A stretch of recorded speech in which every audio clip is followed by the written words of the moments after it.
Hi, my name is Ann Moore. I'm the Burlington County District Recycling Coordinator.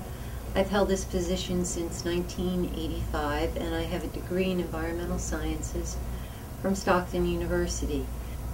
Burlington County's recycling program is unique.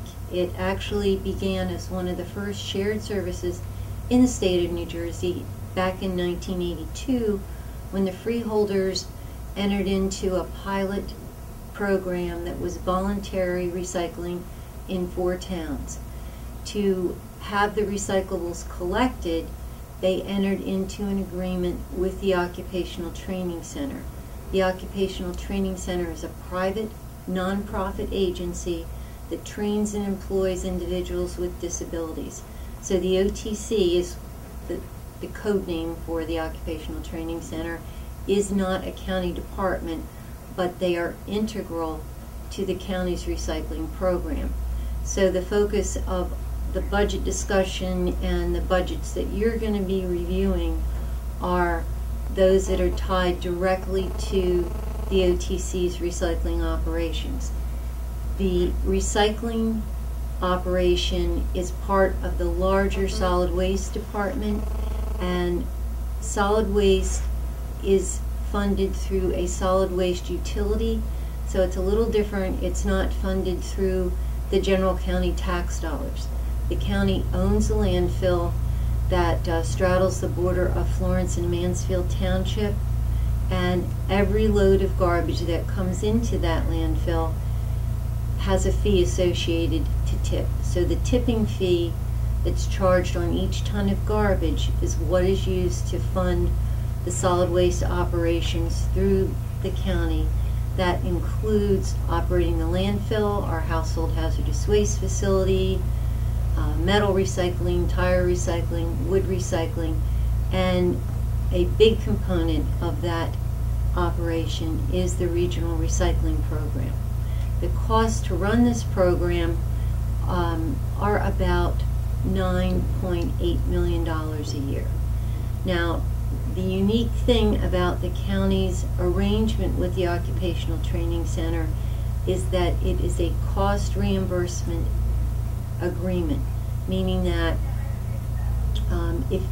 unlike if you hired a company to come paint your house, they would say, all right, we're going to charge you $5,000 to paint your house, and whether it costs them that much or not, it doesn't matter. That's what you've agreed to pay them.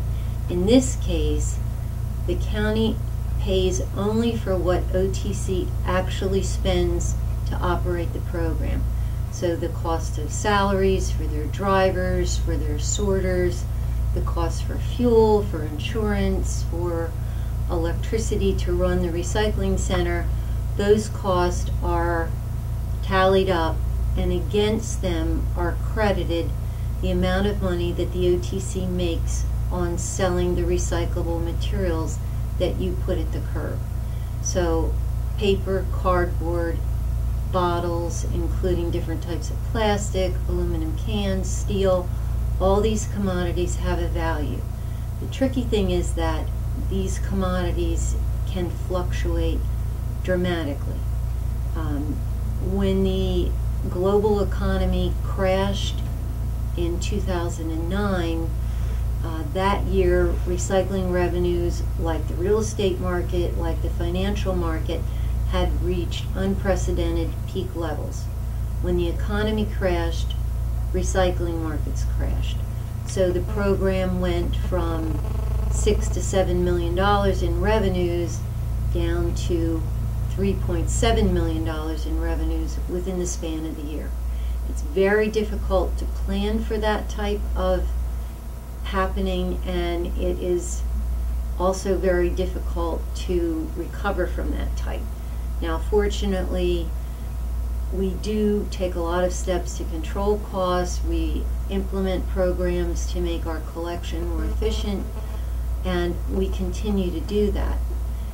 Again, for global economic reasons, such as the price of oil, markets in 2011 again are reaching unprecedented highs. So even though the program has a cost of about $9.8 million, the OTC is going to realize over $8 million from the sale of recyclable materials. So the amount that the freeholders actually have to fund is less than $2 million.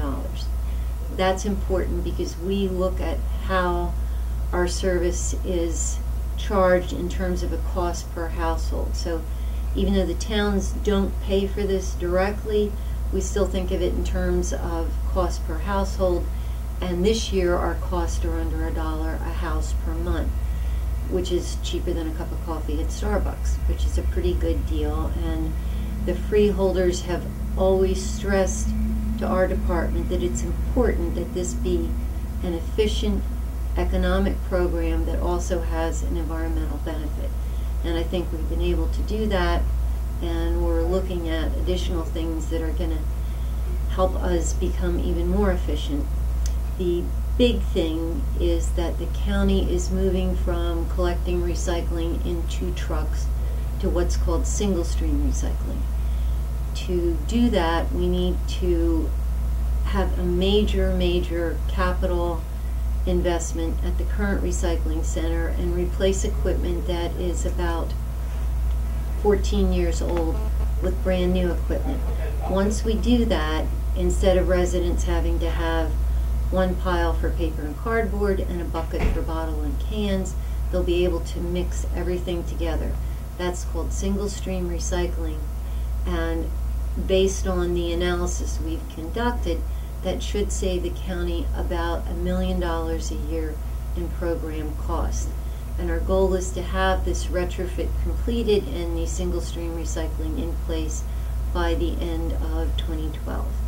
Once that happens, we think the residents will find recycling much more convenient, and our program will again be extremely efficient and cost effective.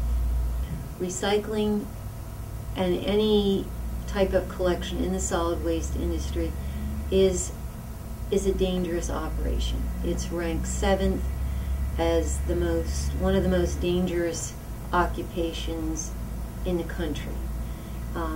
It's become more dangerous because when you are working on the back of a recycling truck and you have a distracted driver who's talking on their cell phone and not paying attention, you may get hit by said driver.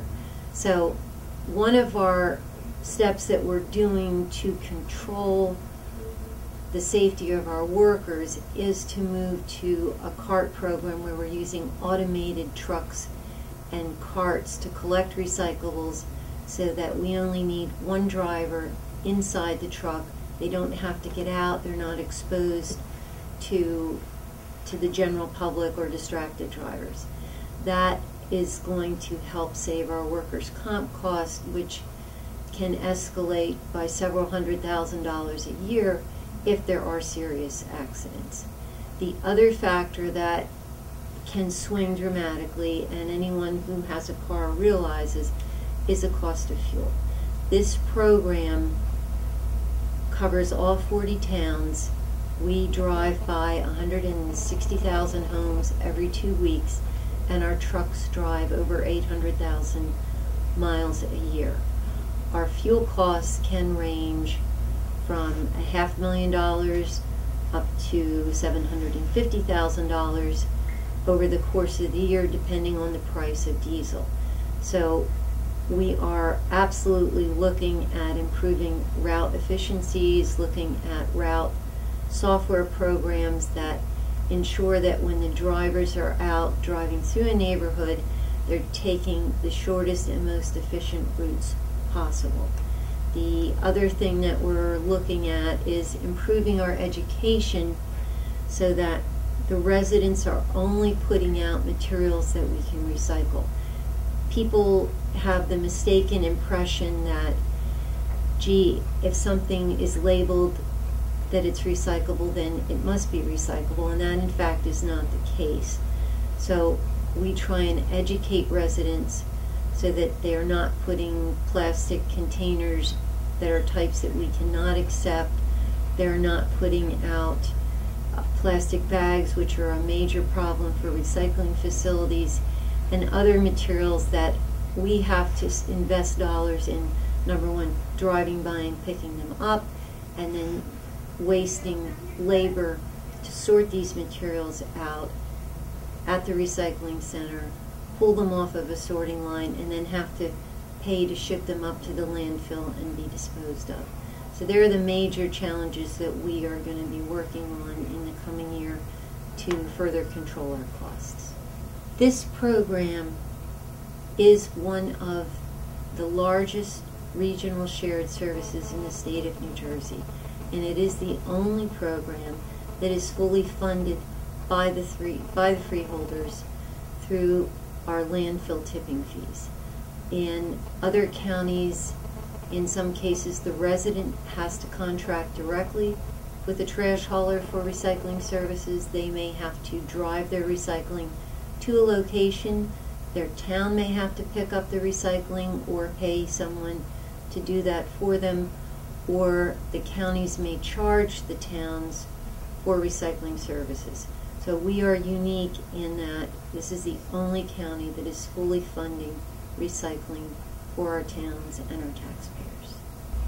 I look forward to meeting with you all to discuss our recycling program, and before that day arrives, I would like you to spend some time looking at the recycling activities in your home. Look at who does the recycling in your house. Hopefully it's you, and that you are recycling properly. And then I'd also like you to take a stroll through your school hallways, school classrooms, and look at the level of recycling that's taking place in your school, because school recycling is also something that is important. It is required by law, and again, it needs to be efficient and cost effective for it to make sense. So I will see you soon. Thank you.